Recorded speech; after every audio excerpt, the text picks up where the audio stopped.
ዘፈኑንም ስታገኘው እስክስታ የምታስነካ፣ መዝሙርም ስታገኝ የምታጨበጭብ፣ የተሾመ ሲመጣም እልል የምትል፣ ያም ሲሻር የምታዝን አትሁን። በአንድ አፍህ ሁለት ነገር አይውጣ። ሊቃውንቱ እንደውም ሲያስረግጡት ምን ይላሉ? ይነቅህኑ ማይ ጥዑም ወማይ መሪር ማሃዱ አዘቅት። ከአንድ ጉድጓድ መራራና ጣፋጭ ውሃ ይቀዳልን? አይቀዳም። ከአንድ ጠርሙስ ላይ የሚጣፍጥና የማይጣፍጥ ውሃ ይቀዳም? መቼስ ከአንድ አፍህ ሁለት ለምን ይወጣል? ይለይልህ እንግዲህ ይጥራልህ። ክርስቲያን ከሆንክ ክርስቲያን ሆነ ዝለቅ። ያው ደግሞ ሌላም ከሆንክ ሌላ ነው ይበል። ምክንያቱም ከአንድ ውሃ ሁለት ነገር ሊቀዳ አይችልም። አንድ ሰው ለሁለት ጌታ መገዛት አይችልም። አሃዱ ያፈቅር ወካልእ ይጸልእ አለ ጌታ።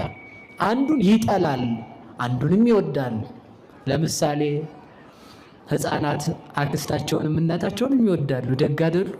ድግስ ሄደው ሲሰነብቱ ከዛ እናቲቱ ተነስታ ቤት ልሄድ ነው ስትል የእናቲቱንም ቀሚስ ይዞ የአክስቲቱንም ቀሚስ ይዞ እሪ መካከል ላይ ማለት ነው። አንድ ነው ልትወድ የምችለው ወይ እግዚአብሔርን ውደድ ወይ ሰይጣንንም ከወደድክ ሞክረው ነው። እግዚአብሔር አስገድዶ አያጸድቅም። እሺ አስገድዶ በፍጹም የኔ ትሆናለህ ያለዛ አናትክን ነው አይልም እግዚአብሔር። ከፈለከ እኔ ጋር መሆን ከፈለገ ይሄን ታገኛለህ፣ እኔ ይሄንን ታገኘኛለህ።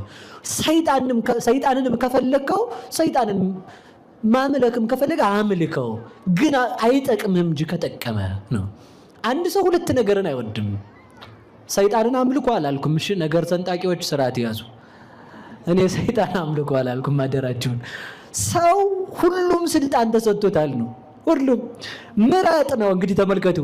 እንደዛ ቢሆን ኖሮ እኮ እኔን ነው ማምለክ ያለብህ ያው እኔን ነው ብሎ እግዚአብሔር አያረግም። አስገድዶ ቢያጸድቅ ኃጥእ አይገኝማ። አስገድዶ ሰይጣን ቢያስኮንን ጻድቅ አይገኝም። ሰው በፈቃዱ መርጦ ይረክሳል፣ በፈቃዱ ይቀደሳል፣ በፈቃዱ ይኖራል። ለዚያች ለመረጣት ፈቃድ እንዲገዛ እግዚአብሔር ስልጣን ሰጥቶታል። ያችን ፈቃዱን የኛን ፈቃድ እንኳን ሰይጣን እግዚአብሔርም አሸንፎ ስልጣን አለው፣ ግን አስገድዶ እንኳን አያጸድቀንም። ለምን? ስልጣናችንን ሰጥቶናል። በእግዚአብሔር መልክ አይደል እንዴ የተፈጠር ነው? እስኪ በሉ በእግዚአብሔር መልክ በሉ። እግዚአብሔርን የሚያሸንፈው አለ? የለም። እግዚአብሔር የወደደውን እንደሚያደርግ ሰው የወደደውን ለመስራት ስልጣን ተሰጥቶታል። የወደድከውን ታደርጋለህ፣ የፈቀድከውን ትሰራለህ፣ የፈቀድከውን ትበላለህ። ባይሆን እግዚአብሔር ዘመንህ ሲያልቅ የማትመለስ ከሆነ መብራቱን ያጠፈዋል፣ እድሜህን ይቆርጠዋል። በመረጥከው ምርጫ ደግሞ የመረጥከውን ይሰጥሃል። እና አንድ ሰው ሁለት ነገር አይወድም። እስኪ አንድ ሰው በሉ። ስንት ነገር አይወድም? አሁን እንደው በሞት ያውን በጣም እኮ ነው የሚገርመው። አሁን ሁለት ሰው ወዳለሁ ግን አሁን እሺ በለው ቀለል እናድርገው። ምሳሌውን እናትና አባታችሁን ሁለቱን ነው የምወድ ብትሉ ሁለቱንም ውደዱ ጥሉ አላልኩም። ግን ምንድነው ደጋዋል ብትል እናቲቱ አባትየው ቆላዋል ቢል የማንኛው ይደረግ? ግዴታ አንዱን ትጠላለህ። ለሁለት መገዛት እንደውም እኮ ተመልከቱ፣ ጌታ ተብሎ የተጠራው ገንዘብ በወንጌል ጌታ ተብሎ ተጠርቷል። በጣም ነው የሚገርመው። ገንዘብ ጌታ ይባል። እስኪ ጌታ በሉ።